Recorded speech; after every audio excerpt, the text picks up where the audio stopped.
A lone rider appeared on the dusty horizon, silhouetted against the blazing Arizona sunset as he approached Stillwater with two small children clinging to his saddle. Ethan Miller's weathered face told a story of hardship even before he spoke a word to anyone in town. And the hollow-eyed children, a boy of 7 and a girl of 5, looked as though they hadn't smiled in months. The year was 1878, and Stillwater, Arizona Territory, was experiencing a rare moment of tranquility. The main street bustled with the usual activity. Horses tied to hitching posts, men in dusty boots entering and exiting the saloon, women carrying baskets of goods from the general store. But all eyes turned to the newcomer and his children as they made their way down the street. "Pa, are we staying here?" the little boy asked, his voice barely audible above the clip-clop of the horses' hooves on the hard-packed dirt. "For now, Samuel," Ethan replied, his deep voice tinged with exhaustion. "For now." At the other end of town, Eleanor Vaughn stood behind the counter of her small apothecary shop, arranging bottles of tonics and remedies with careful precision. The bell above the door jingled as Mrs. Peterson entered, her plump face flushed with excitement. "Have you seen the newcomer, Eleanor?" she asked breathlessly. "A man with 2 children, looking like they've traveled 100 miles through hell itself." Eleanor looked up, her green eyes showing mild interest. "No, I haven't had the pleasure. Is he in need of assistance?" "Those children certainly are," Mrs. Peterson replied. "No mother with them from what I could see. Poor little things look half-starved and completely lost." Something shifted in Eleanor's expression, a flicker of pain quickly masked. "Perhaps I should prepare some remedies for fatigue and minor ailments. They might need them after a long journey." Mrs. Peterson nodded enthusiastically. "Always the thoughtful one, Eleanor. It's been 3 years now, hasn't it, since your—" "Yes," Eleanor interrupted softly. 3 years next month." After Mrs. Peterson left, Eleanor allowed herself a moment of vulnerability. 3 years since the influenza had taken her husband and their 2 children in the span of a terrible week. 3 years of existing rather than living, of building a new life in Stillwater far from the memories of her family home in Missouri. She had established her apothecary with knowledge passed down from her grandmother, helping others heal while her own heart remained broken. Eleanor touched the locket around her neck, which contained tiny portraits of her children, Sarah and James, their smiling faces forever frozen in time. They would have been 9 and 7 now, close in age to the newcomer's children. Taking a deep breath, she returned to her work, measuring dried herbs with steady hands that belied her inner turmoil. Meanwhile, Ethan Miller secured a room at the Stillwater Inn, settling his children onto the single bed while he placed their meager belongings on a chair. "Pa, I'm hungry," little Abigail whimpered, her copper curls tangled from the journey. Ethan knelt beside the bed. "I know, sweetheart. We'll get some food soon. You and Samuel rest here while I see about work. Are we going to find a new ma here?" Samuel asked, his eyes too serious for a child his age. Ethan's jaw tightened. "Samuel, we've talked about this. Your mother is gone, and that's that. It's just us now." "But Abigail needs a mother," the boy insisted, "and you're always sad." "Enough, Samuel," Ethan said firmly. "Rest now. I'll be back with food." As Ethan stepped out onto the boardwalk, he removed his hat and ran a hand through his dark hair streaked with premature gray. At 32, he felt decades older. 8 months had passed since his wife Rebecca had died during a difficult childbirth, taking their unborn baby with her. 8 months of struggling to be both father and mother to 2 grieving children while working his small cattle ranch near Tucson. When rustlers had stolen most of his herd last month, Ethan had been forced to sell what remained of his land and start fresh somewhere new. Stillwater seemed as good a place as any, small enough to be peaceful, large enough to offer opportunities. Sheriff Thomas Wilson intercepted Ethan as he headed toward the saloon. "New in town?" the lawman asked, sizing him up. "Just arrived," Ethan confirmed. "Ethan Miller. My children and I are looking to settle here." "What brings you to Stillwater, Mr. Miller? A fresh start?" "I'm looking for work. I'm good with horses, cattle, carpentry.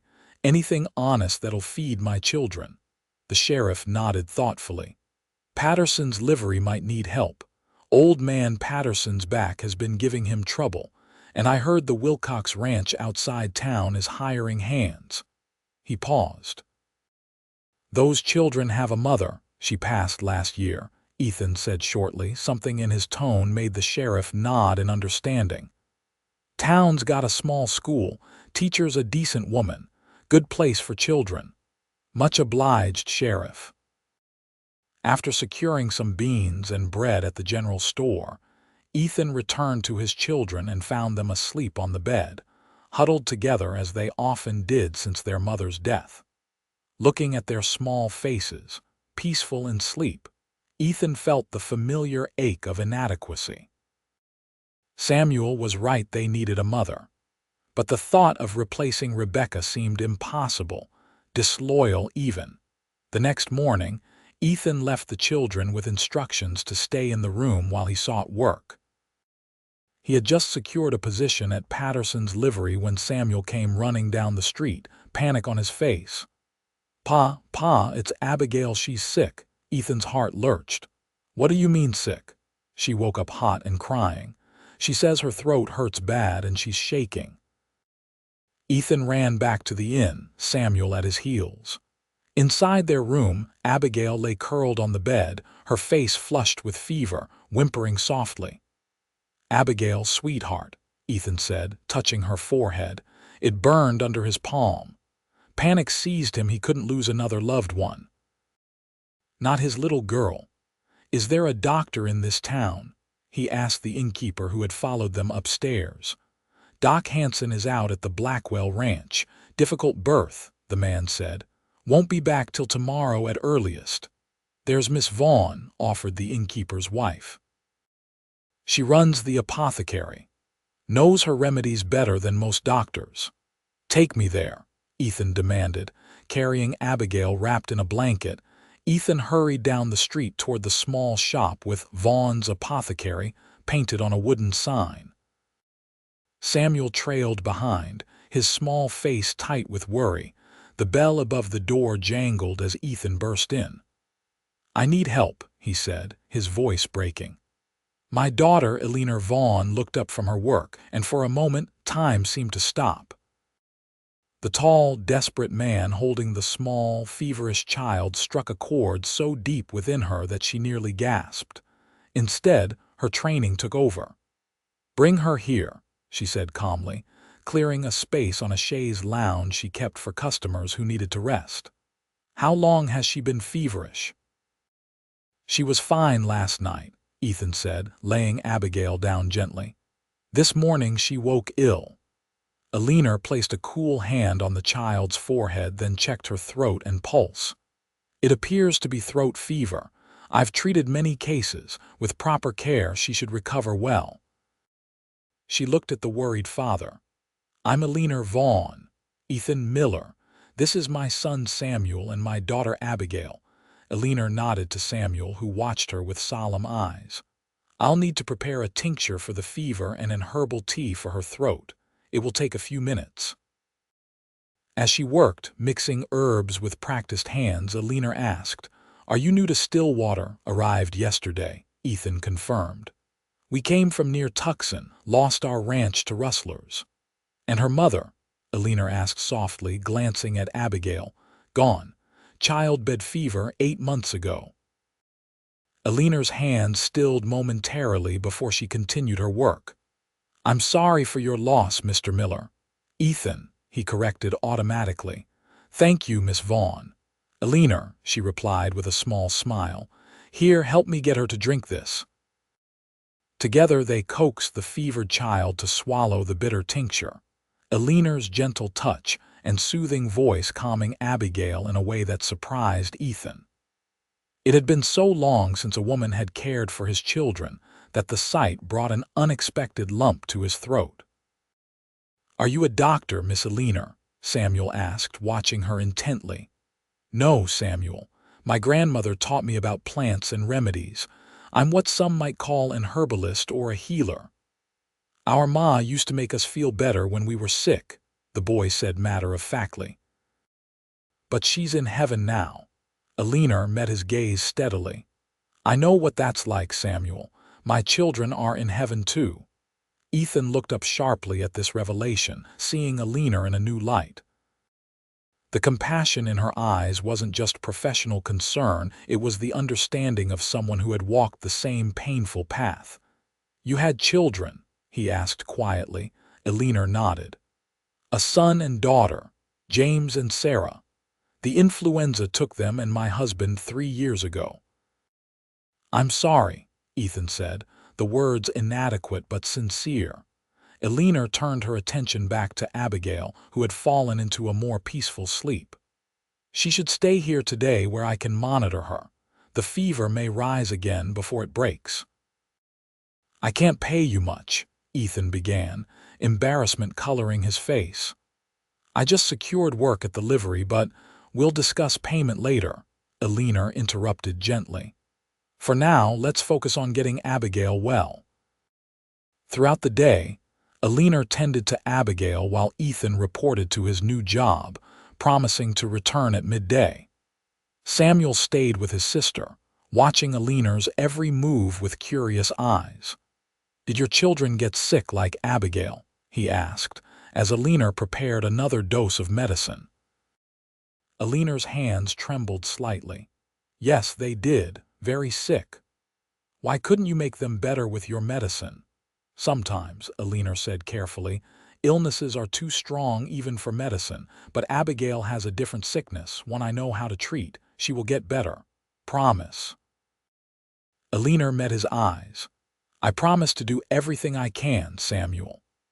When Ethan returned at noon, he found Samuel sitting at a small table, contentedly drawing with pencil and paper while Eleanor read aloud from a book of children's tales. Abigail still slept, but her color looked better. "Her fever has come down," Eleanor reported. "I believe the worst has passed." Relief washed over Ethan's face. "Thank you. I don't know what we would have done." "You're welcome to stay for lunch," Eleanor offered. "It's simple, just soup and bread, but it's nourishing." The unexpected kindness caught Ethan off guard. "We don't want to impose." "It's no imposition. I usually eat alone." Something in her tone made Ethan accept. As they ate, Samuel chatted openly about their journey from Tucson, their old ranch, and his desire for a pony. Eleanor listened attentively, asking questions that showed genuine interest.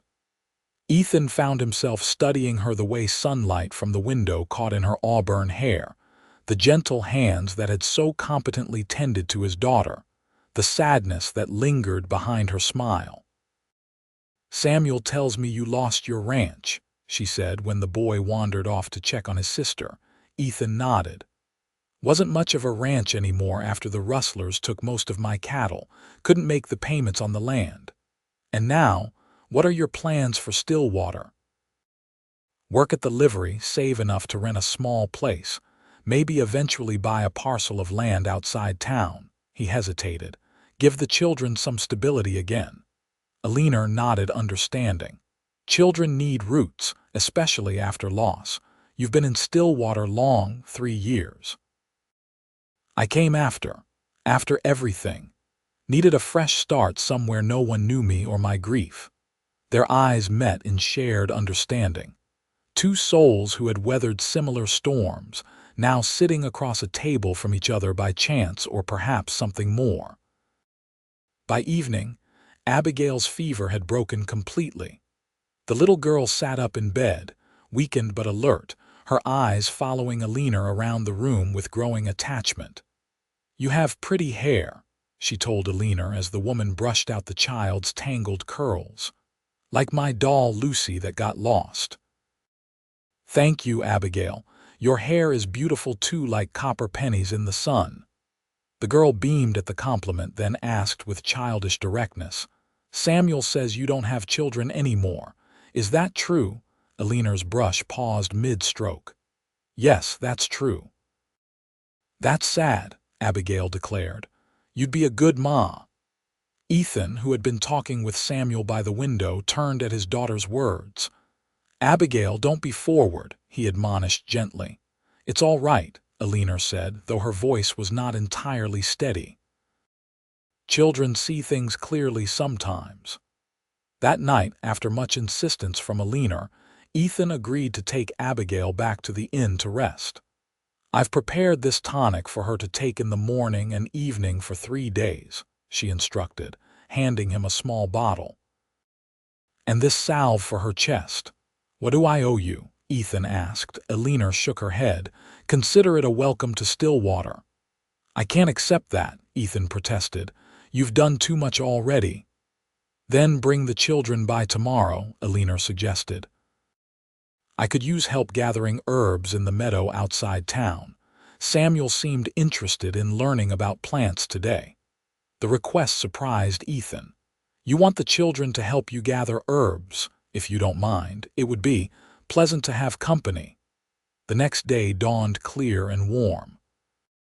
True to his word, Ethan brought the children to the apothecary after finishing his morning work at the livery. Eleanor was waiting with a picnic basket and several cloth bags for collecting herbs. "Are you sure Abigail is strong enough for this?" she asked, studying the girl's face. "I'm fine, Miss Eleanor," Abigail insisted. "Pa said I can go if I promise to rest when I get tired." The meadow lay a short walk from town, a rolling expanse of wildflowers and grasses backed by distant mountains. Eleanor spread a blanket under a cottonwood tree and taught the children how to identify useful plants meant for upset stomachs. Yarrow for wounds, elderflower for fevers. "My grandmother said every plant has a purpose," she explained, showing Samuel how to carefully harvest leaves without damaging the stems. "The trick is learning which purpose is which." Ethan watched from the edge of the blanket, struck by how naturally Eleanor interacted with his children. Samuel, normally reserved with strangers, hung on her every word. Abigail had appointed herself Eleanor's special helper, staying close to the woman's side and mimicking her movements. "You're good with them," Ethan observed as the children searched nearby for the plants Eleanor had described. "They make it easy," she replied, her eyes following the children. "They're wonderful children, Ethan." "Rebecca would be proud of them," he said quietly. "She was a devoted mother." "Tell me about her," Eleanor asked, surprising herself with the request. Ethan was silent for so long that Eleanor thought he might refuse. Then he began to speak, haltingly at first, then with growing ease. He told her of meeting Rebecca when they were both barely 20, of their wedding and journey west from Missouri to seek their fortune, of her determination to make their small ranch a home. "She loved to sing," he said, a smile touching his lips. "Couldn't carry a tune to save her life, but she sang constantly. The children still know all her songs. She sounds remarkable. She was." Ethan looked at Eleanor directly. "And your husband, Peter, was a teacher," Eleanor said, her voice soft with memory. "Thoughtful, kind. He could find humor in almost anything. Even during the worst of the epidemic, when we were both caring for the children, he would tell stories to make them laugh despite their fever." Their conversation was interrupted by Samuel's triumphant return with a handful of plants. "Miss Eleanor, I found all the ones you showed me." The remainder of the afternoon passed pleasantly. They shared the simple lunch Eleanor had packed, and Ethan told stories of his cattle driving days that made the children giggle. When Abigail grew tired, she curled up with her head in Eleanor's lap and promptly fell asleep. Eleanor absently stroked the child's copper curls, the gesture so natural it seemed she had always been caring for this little girl. The scene stirred something in Ethan that had lain dormant since Rebecca's death, a longing not just for companionship but for completeness. For his broken family to be whole again. Over the next 2 weeks, a pattern emerged. Ethan worked at the livery, impressing Old Man Patterson with his knowledge of horses and willingness to take on the hardest tasks. The children divided their time between staying with their father at work and visiting Eleanor at the apothecary, where she began teaching them simple reading and arithmetic along with herb lore. On Sundays, when both the livery and apothecary were closed, Eleanor joined the Millers for outings, picnics by the creek, walks through town, or simply sitting on the boardwalk outside the general store enjoying ice cream. Townsfolk began to notice, and speculation ran rampant about the relationship between the widowed apothecary and the handsome newcomer with his motherless children. "They make a handsome family, Mrs. Peterson remarked to her husband as they watched Eleanor helping Samuel fly a kite in the town square while Ethan and Abigail cheered them on. "About time Eleanor found some happiness," Mr. Peterson agreed. "Been alone too long with her grief." Eleanor was acutely aware of the gossip, but found she didn't mind. For the first time in 3 years, she felt truly alive again. The children filled a void in her heart she had thought would remain empty forever. And Ethan was becoming someone she looked forward to seeing each day, someone whose quiet strength and gentle humor brought light back into her world. For his part, Ethan noticed the change in his children. They smiled more, laughed more. Samuel had stopped having nightmares, and Abigail no longer carried her rag doll everywhere as a security object. They spoke of Eleanor constantly, recounting things she had taught them or stories she had told. "Miss Eleanor says frogs start as tadpoles with no legs," Samuel informed his father one evening as Ethan tucked them into bed at the inn. "Is that so?" Ethan smiled, brushing back his son's dark hair. "Pa," Abigail said sleepily, "do you like Miss Eleanor?" The question caught Ethan off guard. "Of course I do, sweetheart. She's been very kind to us." "No, Pa," Samuel clarified with the exasperation of a child explaining something obvious. "Do you like her like you liked Ma?" Ethan sat back, stunned by his son's directness. That's a complicated question, Samuel." "Doesn't seem complicated," the boy muttered as he turned over. "You smile when you see her. Ma would want you to be happy." Ethan lay awake long into the night, turning his son's words over in his mind. Did he have feelings for Eleanor? The answer, he realized with something like shock, was yes. Somewhere amid shared meals and conversations, watching her gentle handling of his children and discovering her quiet strength, admiration had blossomed into something deeper. But the realization brought guilt as well as clarity.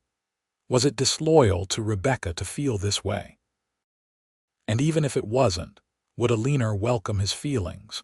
Or was her kindness simply that kindness to a man and children in need? The opportunity to find out came sooner than expected. The following Saturday, Patterson approached Ethan as he was finishing his work at the livery. "Miller, I've got a proposition for you," the older man said, leaning on his cane. "My sister in Tucson is ailing, thinking of selling this place and moving there to help her." Ethan paused in brushing down a mare. "Sorry to hear about your sister, sir. Thing is, I need someone to take over here. You've proven yourself a hard worker, good with the animals and the customers." Patterson fixed him with a steady gaze. "How would you feel about buying this livery? I'd make the terms fair." Ethan was momentarily speechless. Owning a business in town would provide the stability his family desperately needed. It would mean they could finally move out of the inn, find a real home in Stillwater. "It's a generous offer, Mr. Patterson. I'd need to think on it, discuss figures." Of course, of course. Take the weekend. We'll talk Monday. Patterson started to walk away, then turned back. By the by, that Miss Vaughn seems quite taken with your youngsters. Half the town's betting on when you two will make it official. Ethan felt heat rise in his face. We're just friends, Mr. Patterson. The older man snorted. If you say so, Miller. But a word of advice from an old widower when Providence gives you a second chance at happiness. Only a fool turns it away. That evening, after getting the children settled at the inn with supper, Ethan made his way to Eleanor's small house behind the apothecary. His heart hammered as he knocked on her door, Patterson's words and his own realizations pushing him forward despite his nervousness. Eleanor opened the door, surprise evident on her face. "Ethan, is everything all right? The children are fine," he assured her quickly. I wanted to speak with you, alone, if that's all right." "Of course." She stepped back, gesturing him inside. "I was just having tea. Would you like some?" Her home was modest but welcoming, with bookshelves lining one wall and dried herbs hanging from the ceiling beams. The furniture was simple but comfortable, and everything was impeccably clean. It struck Ethan that this was the first time he'd been alone with Eleanor without the children present.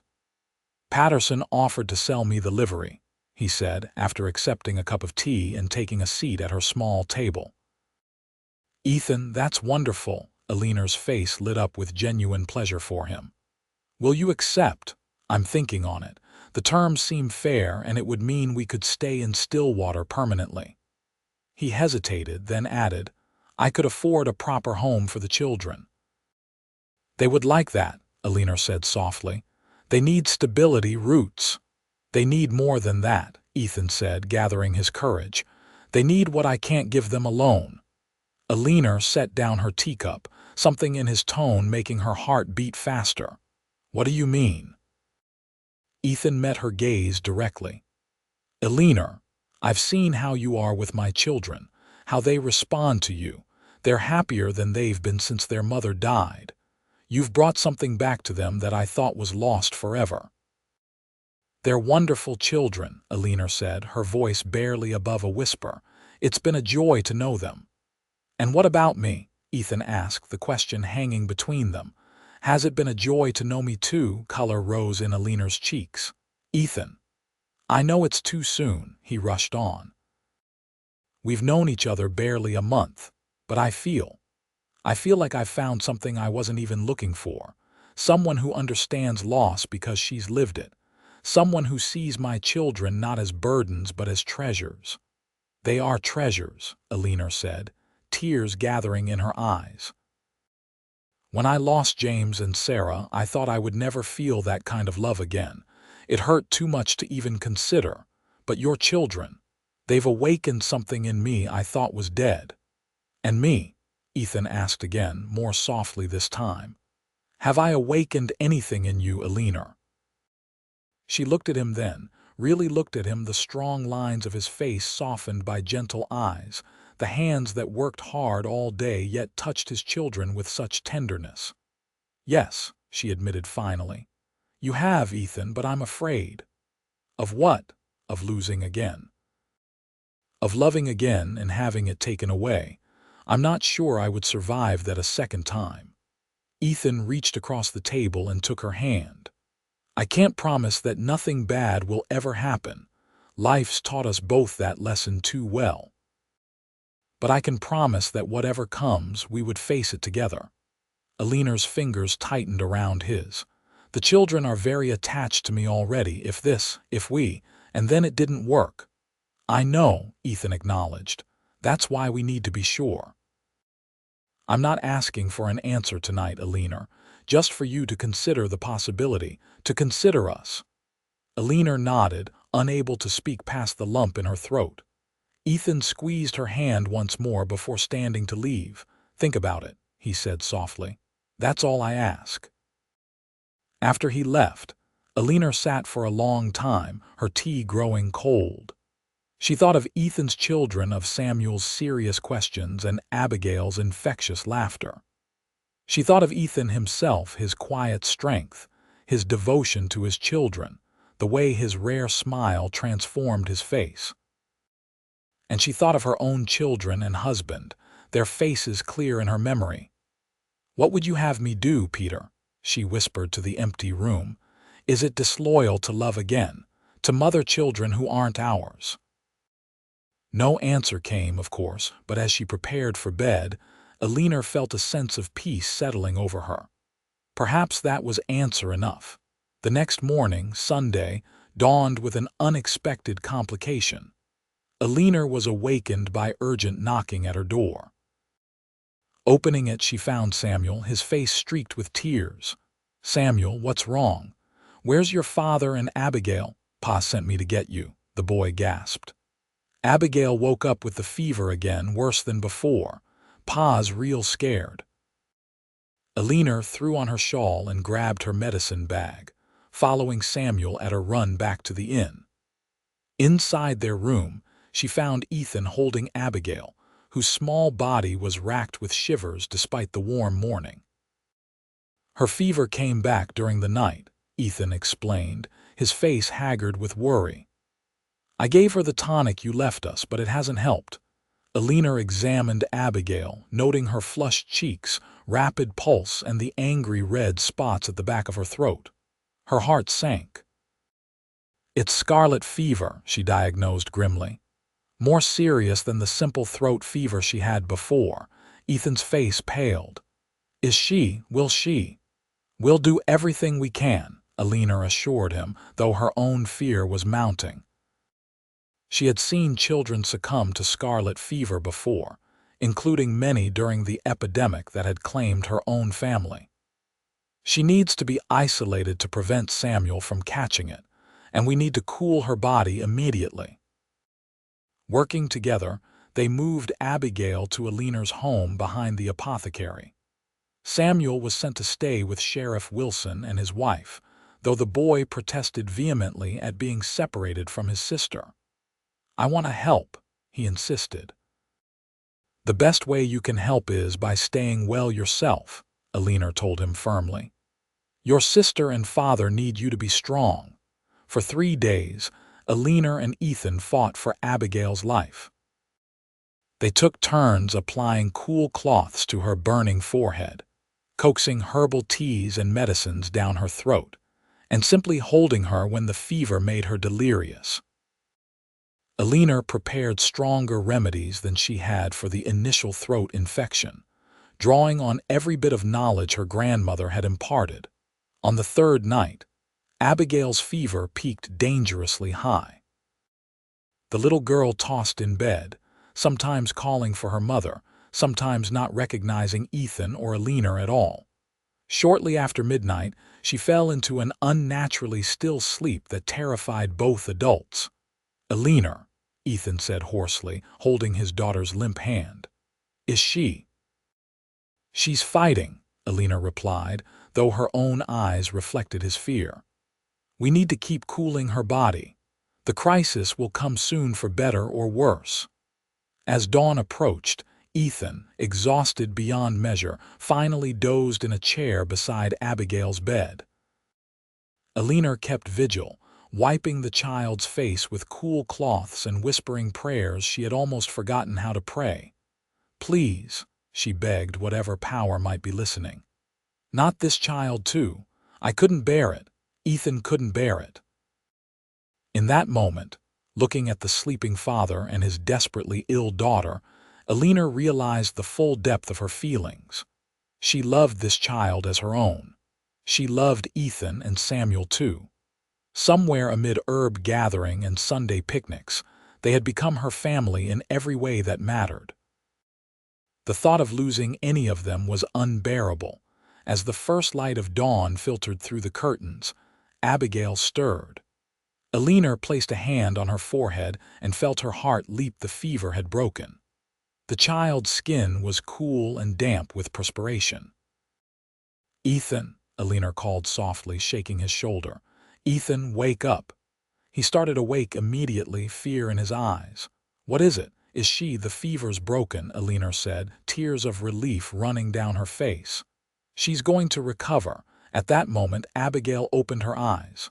"Pa," she whispered weakly. "I'm thirsty."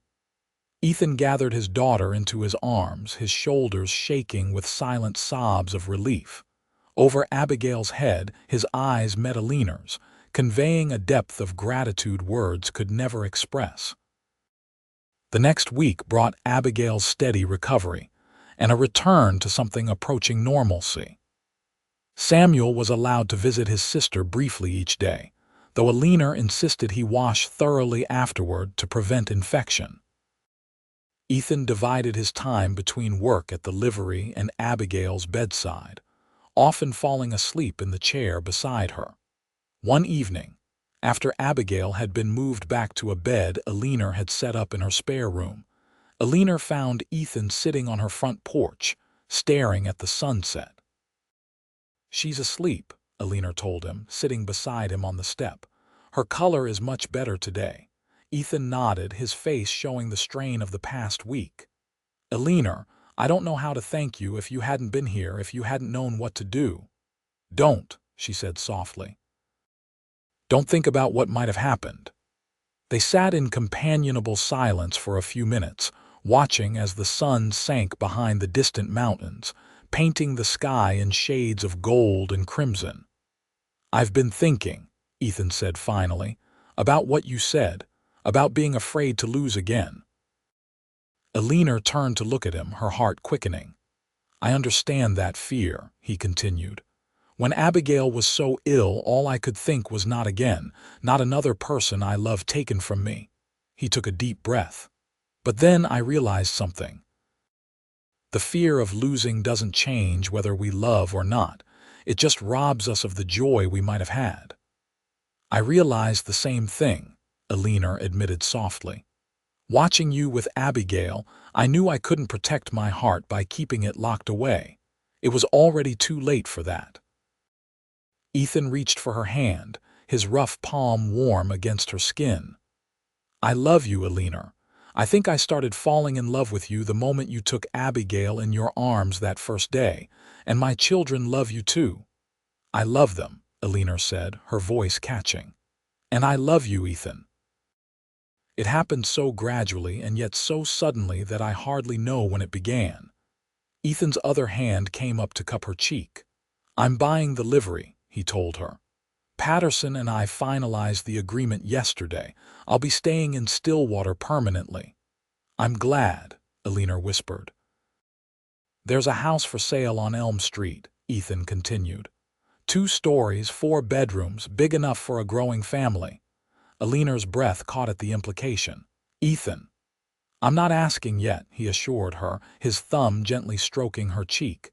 "It's still too soon. But I wanted you to know my intentions. When the time is right, when we're both ready, I want to build a life with you, Eleanor. A family, you, me, Samuel, Abigail, and maybe someday more children," Eleanor finished for him, her heart full at the thought. "Yes," Ethan nodded. "More children." Their first kiss was gentle, tentative, a promise rather than a passion.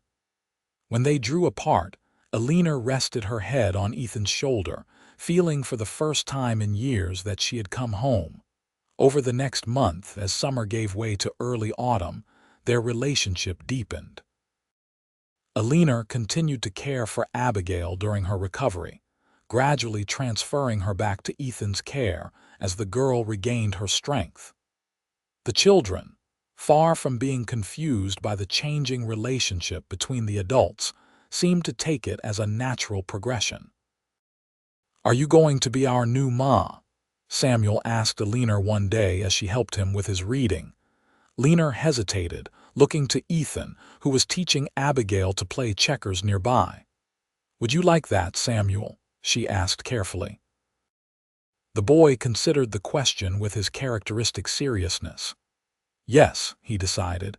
"You make Pa smile again, and you know how to make Abigail's fever go away, and you tell good stories." "High praise indeed," Ethan remarked with a smile. I want Miss Eleanor to be our ma, Abigail chimed in. Then we can live in her house forever and never go back to the inn.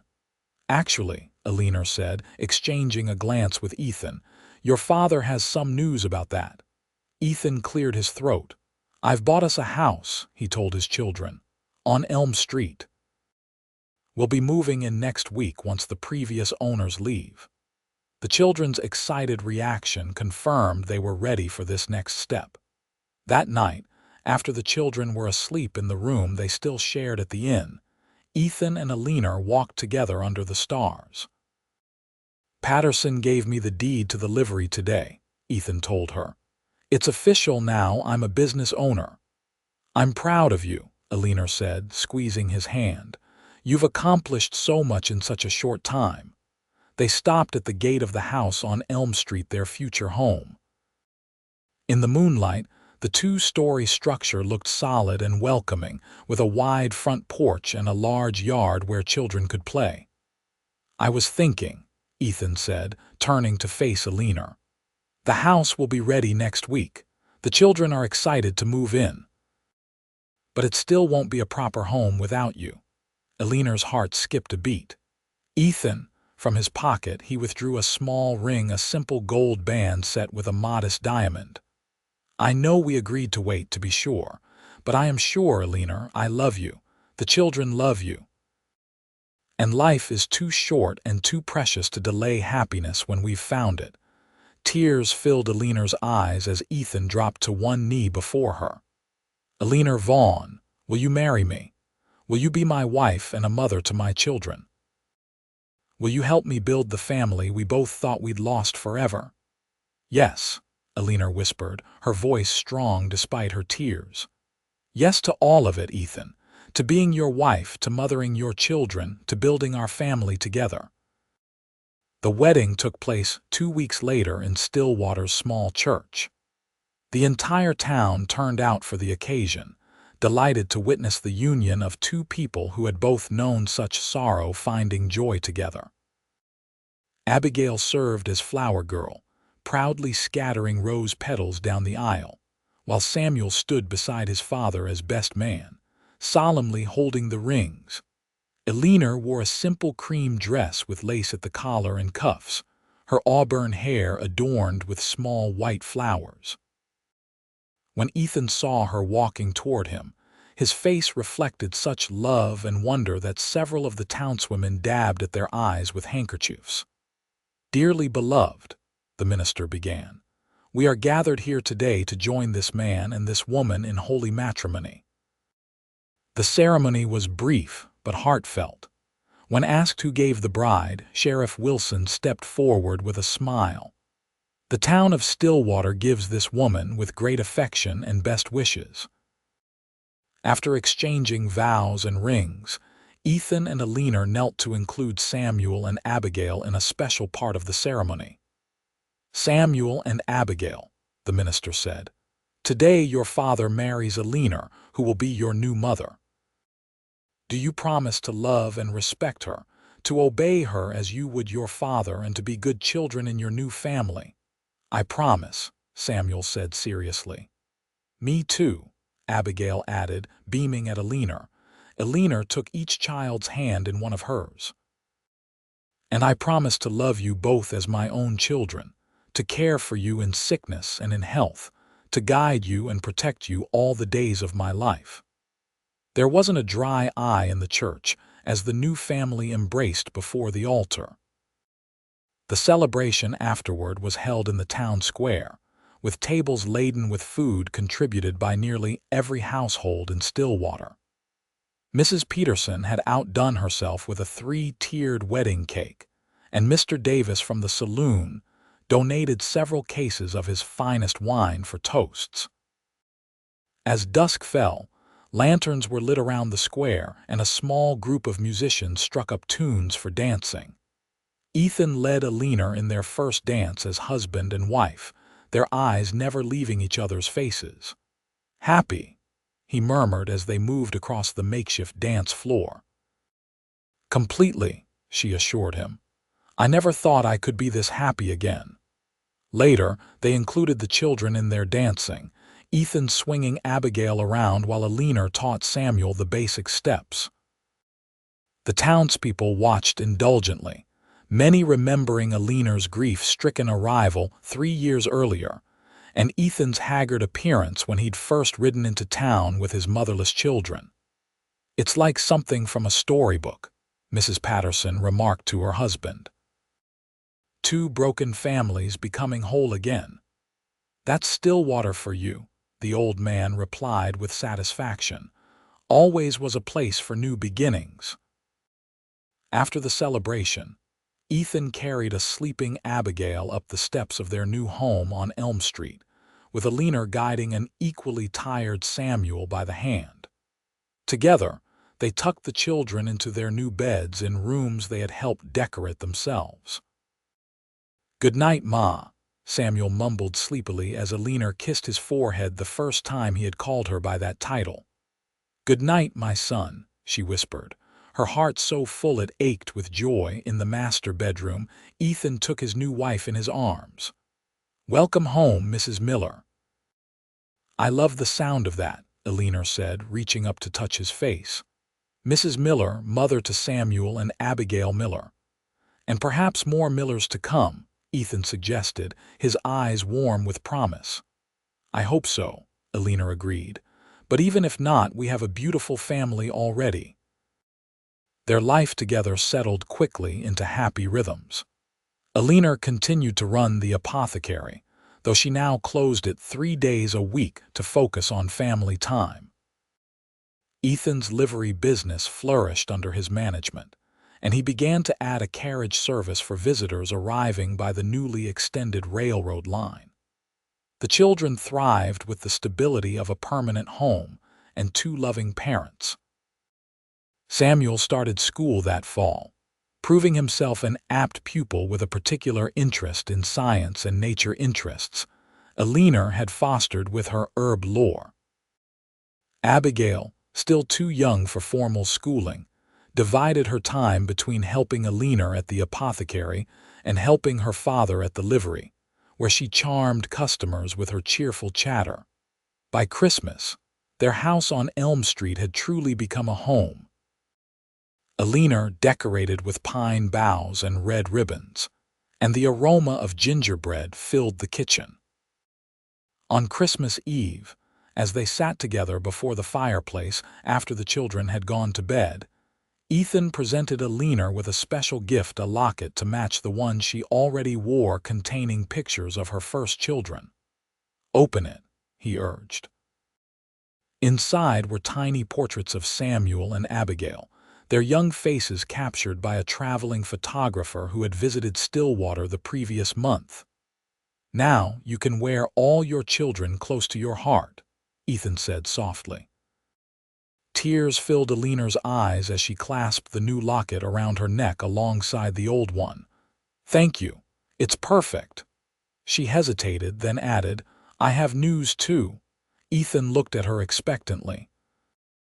"According to my calculations, we'll be welcoming a new Miller next summer," she said, her hand moving to rest on her still flat stomach. "Around July." The joy that spread across Ethan's face was answer enough, but he gathered her into his arms as well, holding her with reverent tenderness. "A baby," he whispered, "our baby."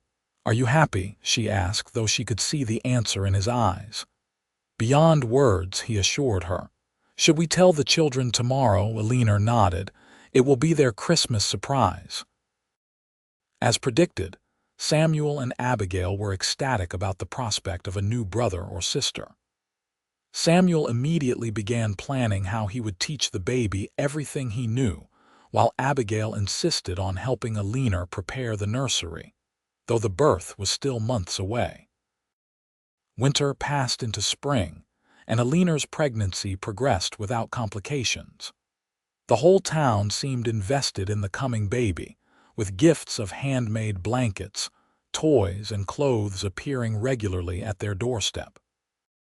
"This baby will be the most spoiled child in Arizona territory," Ethan joked as Eleanor sorted through yet another package of baby things from a townsperson. "It's their way of sharing our happiness," Eleanor said, "after watching us both go through so much sorrow." As Eleanor's July due date approached, the family prepared for the new arrival. The small room adjacent to the master bedroom was transformed into a nursery, painted a cheerful yellow since they didn't know whether the baby would be a boy or girl.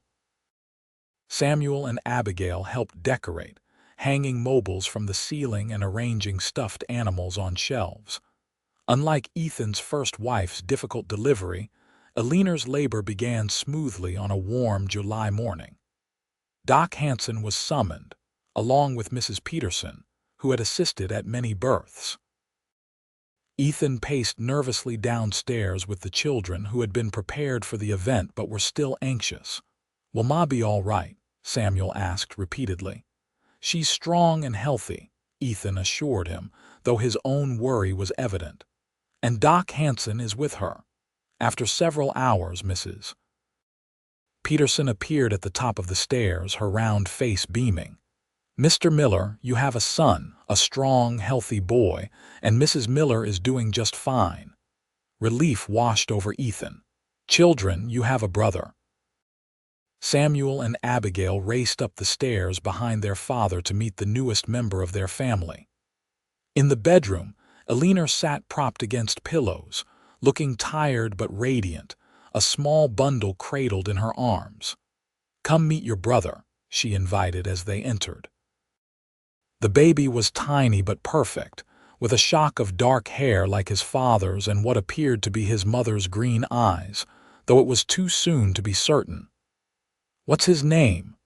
Abigail asked, peering closely at the infant. Ethan and Eleanor exchanged a glance. They had discussed names at length, wanting something that would honor the past while celebrating their future. "Peter James Miller," Eleanor announced. "After my first husband and son." Ethan nodded his agreement. "A good, strong name." Samuel studied his new brother solemnly. "He's really small." "You were that small once too," Ethan told him with a smile. "He'll grow." "Can I hold him?" Abigail asked eagerly. Under Eleanor's watchful eye, each child had a turn holding their new brother, their faces filled with wonder at this tiny person who had joined their family. That night, after the children had finally been persuaded to go to bed and the baby was sleeping in his cradle beside their bed, Ethan sat on the edge of the mattress and took Eleanor's hand. "You've made me happier than I ever thought possible," he told her, his voice thick with emotion. "You've given my children a mother's love again, and now you've given us Peter."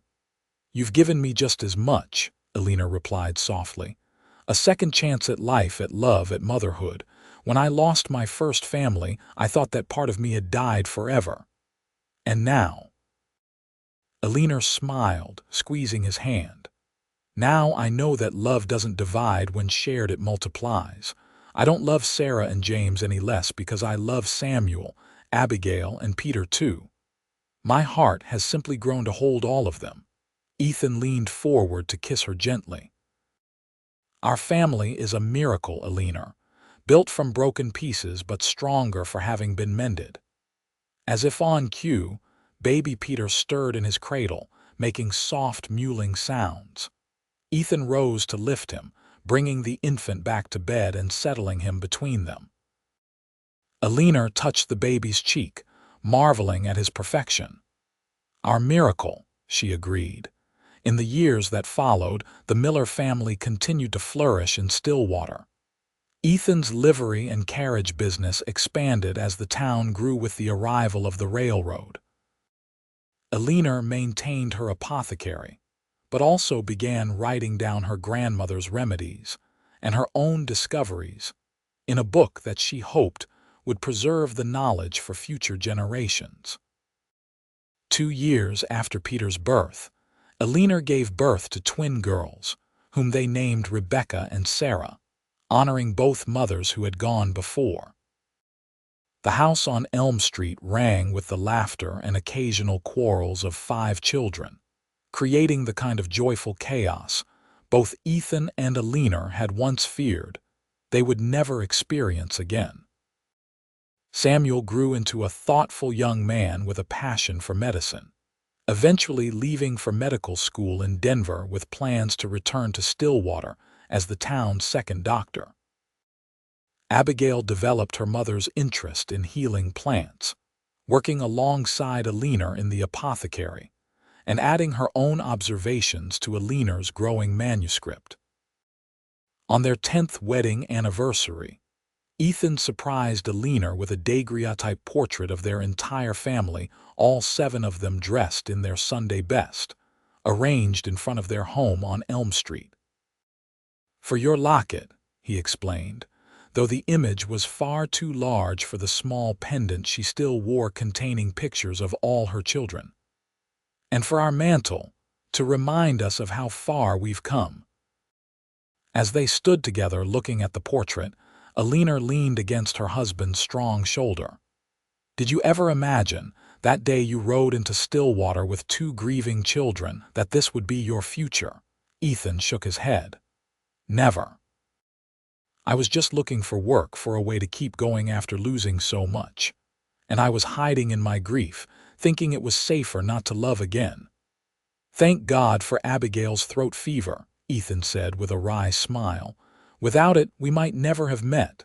Eleanor laughed softly. "I don't think I've ever heard anyone thank God for an illness before." "Well, I do," Ethan insisted, turning to face her. "Every day I thank God for bringing you into our lives, for giving my children the mother they needed and me the woman I love more with each passing year." As twilight fell over Stillwater, the Miller home glowed with lamplight, silhouetting the family within a family forged from loss but flourishing in love, proof that even in the harsh landscape of the Wild West, broken hearts could find healing and create something beautiful from the fragments of shattered dreams.